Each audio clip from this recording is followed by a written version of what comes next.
Təbiət yalnız qorunmur, həm də həyatın bir parçası kimi sevilir. Uşaqlar daha bağçadan etibarən meşəyə aparılır, orada oynayır və öyrənirlər ki, təbiət sadəcə bir mənzərə deyil, bir evdir. İsveçdə insanlar sakit, amma çox açıq fikirlidirlər. Onlar üçün şəxsi məkan və başqasının rahatlığı müqəddəsdir. Küçələrdə nə səs-küy var, nə də qəzəb. Avtomobillər siqnala basmaz, insanlar isə bir-birinə təbəssümlə salam verər. Bu sakitlik onların həyat tərzinin bir hissəsidir.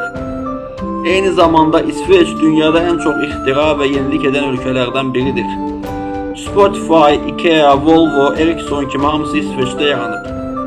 Amma maraqlısı odur ki, heç biri İsveçlilərin başını ucaldan böyük şirkət kimi göstərilmir. Burada müvəffəqiyyət təkcə maddi deyil, sosial fayda ilə ölçülür. Bir İsveçli üçün mühüm olan